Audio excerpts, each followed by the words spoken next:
Welcome to another edition of Politics Done Right. With us today, Dr. Andy Schmookler, Ph.D., prize-winning author, former Democratic candidate for Congress in Virginia's very red Shenandoah Valley, former talk show radio host, summa cum laude graduate of Harvard University. And you hear me talk about Andy on and on again, so I won't say any more. But anyhow, Andy, welcome again to Politics Done Right. How are you doing, my friend?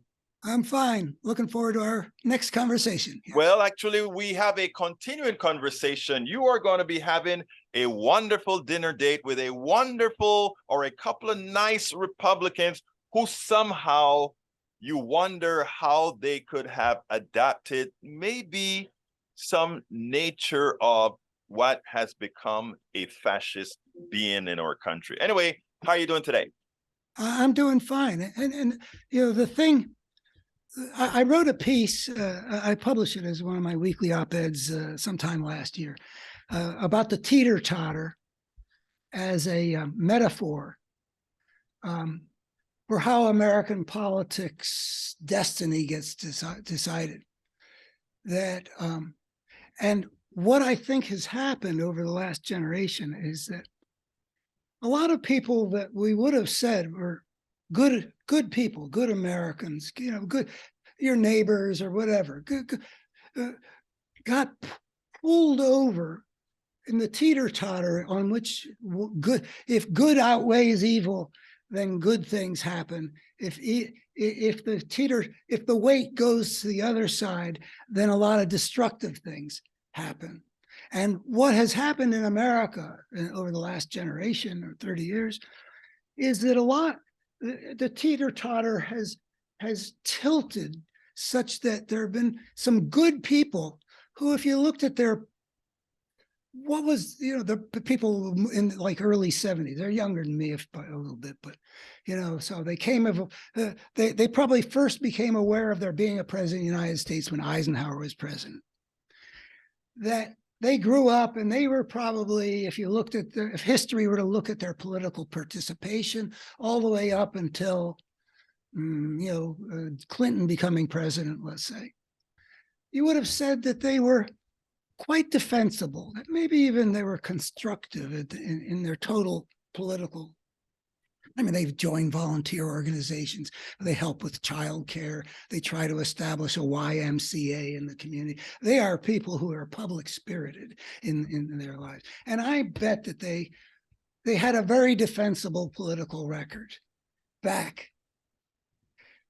But now, over the last 30 years, the Republican Party changed from something which was quite defensible by the standards of political parties that are always deeply flawed. It's just the nature of human institutions. They went from being something which you could respect the Republican Party from Lincoln through the first Bush, with major caveats, but still a decent party for a democracy to have. Not necessarily inferior to the Tories or to the Christian Democrats in Germany, or the LDP in Japan, or the conservatives in Australia. Yeah, it's similar. But that party got transformed. So there's a takeover that took place in the party. And the party went from something which sort of on balance might have been toward the good to something that was consistently toward the evil. And that happened, in some way or other, the party was able to change in that fundamental way and use propaganda to bring those good people from the Eisenhower Republican electorate over to the force of something which is in fundamental ways the opposite of what they had used to love. If you'd asked them to articulate, why are you conservatives? They would have been able to give a speech that had some plausibility about some real values that they actually lived by. And they saw the Republican Party as representing those values, and they weren't completely wrong. But now, so the question that you asked me before about holding them accountable. And I responded, well, the thing that we need to ask is, how do we get people who slid somehow, who were induced to move over the fulcrum in the battle between good and evil in America, somehow flowed down and evil started outweighing the goods. So we really do see the force of destruction in America much stronger in relationship to the constructive forces than it ever has been in my lifetime. Well, how do we get them to come back to the right side of the fulcrum so their goodness informs their politics instead of whatever this is that the poisoning of their minds has created in them? you know, you keep talking about their goodness, right? And I know the goodness, I think, is relative. And also, I think goodness depends on what part's goodness. I think we're all part good. We all have part skeletons, if you will. All humans, you know, none of us are devoid of those types of opposites, if you will. But I think one of the fundamental issues with, let's say, the masses of the Trump voter that we don't address is why were you earlier you spoke about Fox News and others poisoning these Republicans, these friends of yours inclusive. And I think they could only have been poisoned with having particular receptors. Quite true. Let me say one that I've particularly you know, if you look at liberals, yeah, you can find, I think, political flaws in almost any liberal you might talk with. Liberals lean sometimes too far in certain directions. Sure. But the virtues of the conservative, this is, you know, I think true cross-culturally, and they're very good at getting in line behind A leader, an authority. They're good at patriotism. They're good at law and order. They're good. You know, if you were a wartime leader and you wanted to rally the people to do what was necessary, like FDR did, you would probably find the conservative side of the society a great ally of your accomplishing what you needed to accomplish. But the same thing that makes them so good at getting in line, whereas Democrats and Unitarians and liberals, you know, are variously referred to as like herding cats, you know. The problem is there's a vulnerability that same orientation toward authority. You know, I think of the radio show I did on God said it, I believe it, and that settles it. And you know, authority. The same thing that makes them move as a unit makes them vulnerable to being misled, so that they move as a unit, Sieg Heil, screaming in the square at Nuremberg. That is their vulnerability, is that they will fall in line behind an evil leader. And what you said is how the question should be how we bring them back into the fold. How do we get them from where they are? And my thing, and I think that's very important. And I think to do that, don't you have to get to the earlier before I think you interrupted me. I said, what are the receptors that they have that brought them there? And I think there's a humongous receptor, and that is the lie that somehow the loss that in empowering others mean the loss of power for a particular group. I think that's the biggest receptor out there. And there's something more fundamental. I mean, you're right, but that's a function of something else. I mean, people have asked the question, why is it that some people seem to have a need to have hostility between themselves and other groups, you know, Right. like how does a how does some of these right-wing Jews in Israel have the attitude that they have toward the Palestinians, and it's getting uglier and uglier because of that. And what is it? Why? I mean, my feeling when I meet somebody from another group, like a different nationality, or a recent immigrant from Latin America, or Black people, my wife and I both just get great pleasure from having goodwill exchanged across that boundary. I just love when we are able to do that, which is why we're having these people over for dinner. But but there are people, and here are the receptors.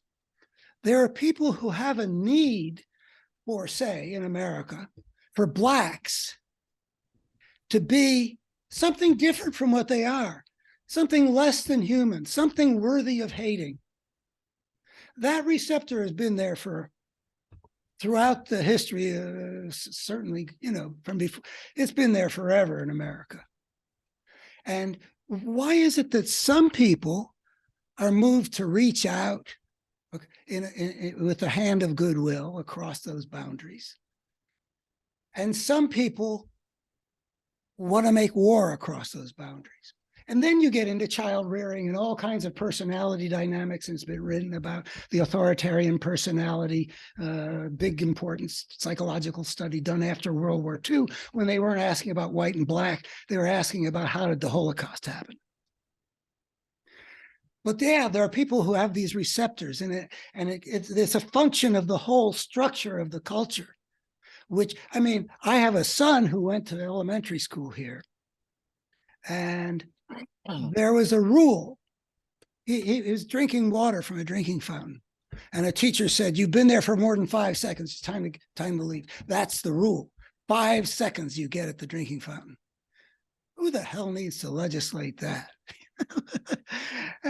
and when I talked about that on the radio, I got callers that heard what I was saying about we can let our kids work things out more for themselves without having authorities governing exactly what they do.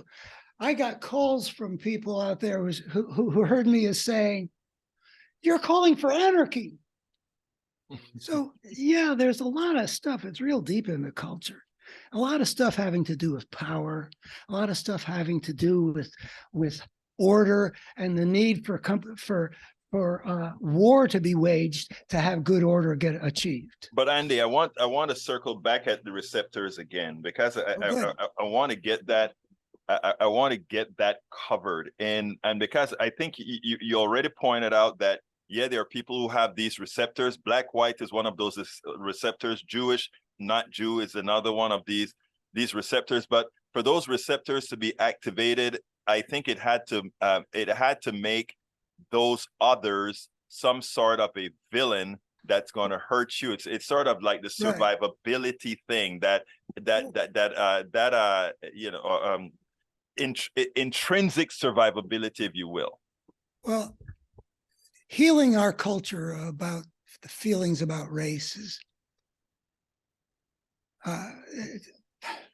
history suggests that it's going to be an ongoing struggle. But remember, let's still remember, there never used to be a thing called race, But in any event, the relationship between who are the people called whites and the people called Blacks. I don't want to get into the anthropology or the genetics of this thing, but the fact is that something that people think of in terms of race has been an enormous part of American culture, and it's been problematic in all kinds of social pathology. And again now, so the receptors, if you're talking about bringing these people back into the fold, how do you if it's been with us forever and the receptors have been activated, how the hell do we get those receptors deactivated so that we can come back into the fold? Well, it's going to be a long and complex problem. But let me first of all, I don't think the people who are coming over are probably carriers of that disease, that particular disease.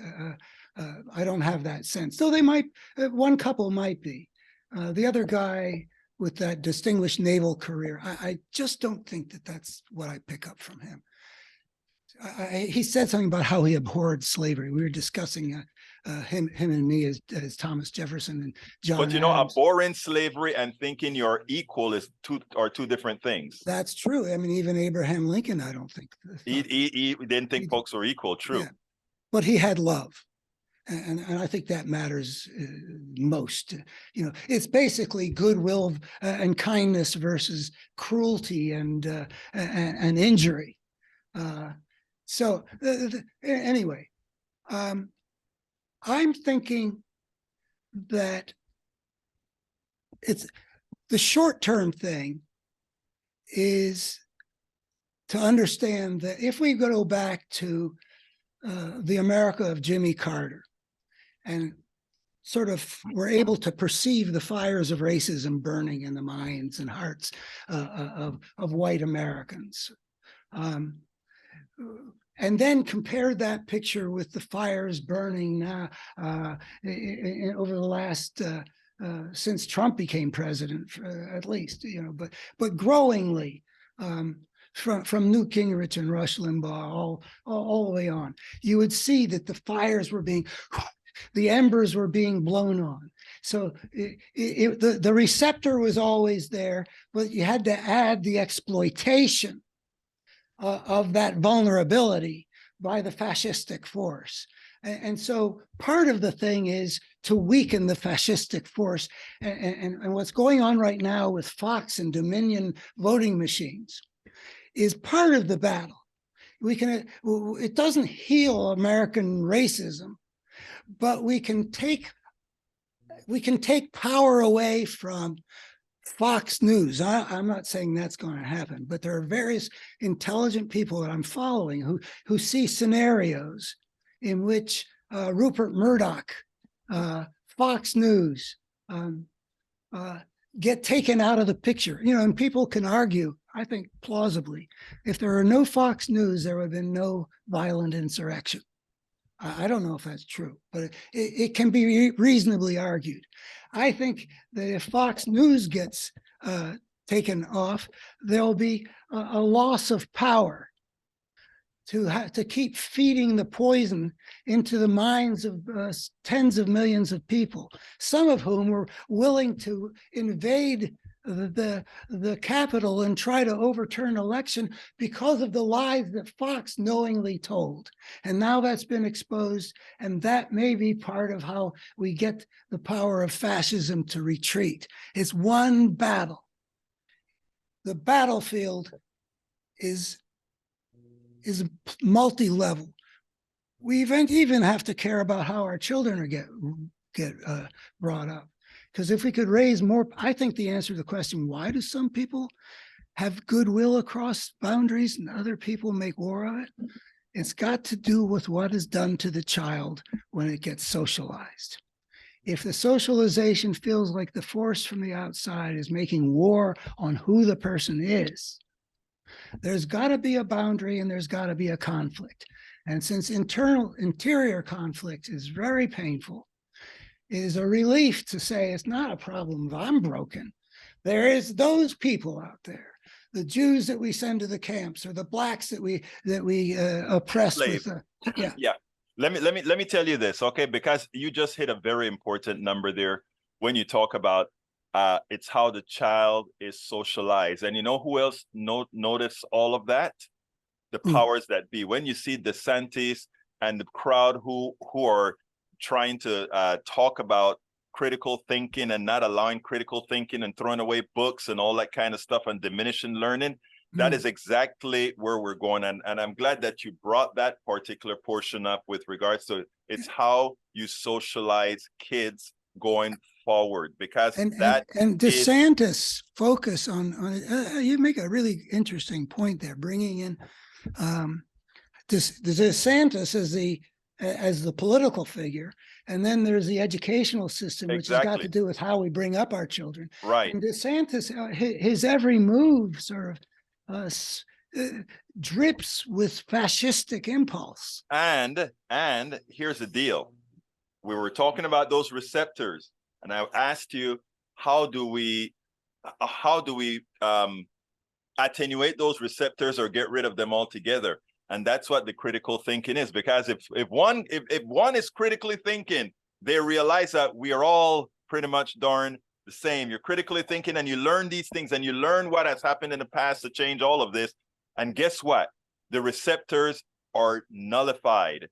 But once those that are trying to follow the fascist, what's been the fascist path that you were speaking about now, if that is actually, if they are able to clamp down on that, we'll continue on this path. Otherwise, we mitigate it. Look, we're coming up on time here. I love the way you brought that around, because it exactly that stuff about socializing children, I think is a message that I don't know if we should use the term socializing children, but go ahead. Let me throw in, the critical thinking is important, like media education, I've been involved with, so people are not so easy to manipulate. Right. But it's not so, there are deeper levels. I mean, the people we're having over for dinner are intelligent, college educated people. So it's not, I expect that if we saw clearly, we would see that they had been socialized to be able to think critically in some respects, but not to be able to think critically in others. The people who all the Virginians who died in Pickett's charge were fighting for a system, the slave system, that was contrary to their interests. But they had been manipulated in a transparent way into not seeing what the Irish immigrants were seeing, which is why they settled in the North. No free white person would want to have to compete against slave-free labor that could be harnessed for simply the price of treating them as livestock. Now, here's the thing. They could not see that because they've been taught not to be able to think about what power had to say to them. And that's where, let's go back to your dinner guest. Yes. And this is what's going to be important. This is pretty important here. You talk about their intelligence and their being college educated. I always wondered how doctors, how surgeons could ever be racist. I always wondered that. How is it possible for a surgeon, a doctor who knows everything about one's body, to be racist? But the socialist, hold on. The socialization that you spoke about earlier, starting from young, the critical thinking from young, is what's necessitated to negate that. And before you come in, I'm going to make this story quick. It's my personal story. As a person from Central America who had very strong homophobic inklings, I was an educated person. I was a college educated person, engineer, business owners, and all of that. And at that point, still homophobic because of my socialization. I was wrong. I was completely, as smart as I want to believe that I was simply not ill-informed, but there was something wrong with me. There was that receptor in me that was placed in me. Your teacher taught you an attitude, didn't it? Right. And I mean, your culture taught you. Right, culture. And as soon as I was able to extricate that mentally, it solved the problem mentally. But you know what still offended me? If I saw two guys kissing. You know what still offended me? If I saw things that were homophobic, even as I knew I was wrong. It didn't happen until I was socialized and had real gay friends and was able to change from the heart. That is when I changed. And that is what I think is lacking, in my opinion, with many of those who are intelligent, smart, and still have these different prejudices. They have to be confronted, as I was confronted with it, to be able to make my choice appropriately. Please close us out, my dear friend. Okay. Well, one of their vulnerabilities is also around the idea of, and that settles it. God said it. One of the things which you're describing is that you are a person who was open to revising Right. the original text. You were not, whereas one of the virtues of the conservatives is also a vulnerability. They are people who hand down intact some of the cultural treasures. They're traditionalists. They preserve sacred texts, and they preserve the bigotries and other flaws. Above and So, beyond their intelligence. yeah, but you know, every day, in fact, as I get older, in some ways, I get more turned off by certain aspects of myself. You know, there are attitudes that I've got that I don't know what to do with.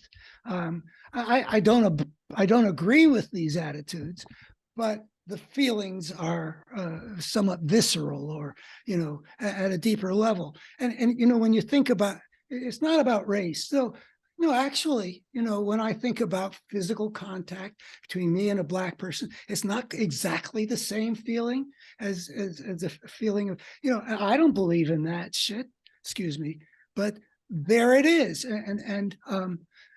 But nonetheless, for me, Black people have always been something that I've had a positive, heartful feeling toward. Somehow I got it from my mom. And so when I watched football games as a kid, I would always root for the college that had Black players in it, and against like Ole Miss or Alabama or somebody like that that wouldn't have Blacks on them. It was important to me, but there's elements of things that have been passed down that, you know, that you still have. I still haven't, you know, I accept And, that. right. No, and what I'm saying is in my case, when I talk about homophobia, the very first thing was for me to first be honest with myself to understand that I had the problem before I could actually get the problem fixed. I think the fact that you were able to move, I mean, I was just describing how there are certain attitudes that you know, I wish I didn't have, but you know, don't know what to do about. But the thing is, I was saying about that like the guy with the distinguished naval career. The military is a cult. It is not, ours is not to question why. Ours is but to do or die. Culture, and you know, there are circumstances that are very important where those are that character structure is a virtue, but it also goes along with a certain rigidity. You know, the rigidity of the fundamentalist that if the Bible wasn't completely literally true, and if the world wasn't just less than 6,000 years old, his whole world would shatter. So, you know, it's so complex. But the thing is, we as the United States have always had enough good things going for us that you could believe in the America that I grew up in, that the balance of forces was positive, that we could make progress, that we could become a better society, and we were becoming a better society in a great many ways. So I think that we've got the material to work on. We need to take the people who have had their weaknesses exploited, and by whatever means works, and I'm not pretending that I know what works, but I'm hoping that the dinner party that be here is one little thing that will create the atmosphere in which the movement back across the teeter-totter to the good side might be further. Andy Schmookler, let me tell you, first of all, if you're talking, you're not fighting. If you're talking, you're communicating. So I think that is important. Andy Schmookler, prize-winning author and former Democratic candidate for Congress in Virginia's very red Shenandoah district, cum laude, radio show host, all that good stuff. Thank you so kindly for having been on Politics Done Right. Thanks for having me again. we spend a lot of time deconstructing the news, trying to parse it into a form that everybody can understand. We try to find those little nitpicks where it flies above the fray, etc. If you really like these videos that we do, I want to ask a big favor. Please go ahead, number one, subscribe to our channel, and number two, please join if you can. Thank you so kindly for watching. Keep watching. Please remember to share. We must populate the entire internet with our progressive message, a message that we know is what most Americans say that they want. So help us, please join.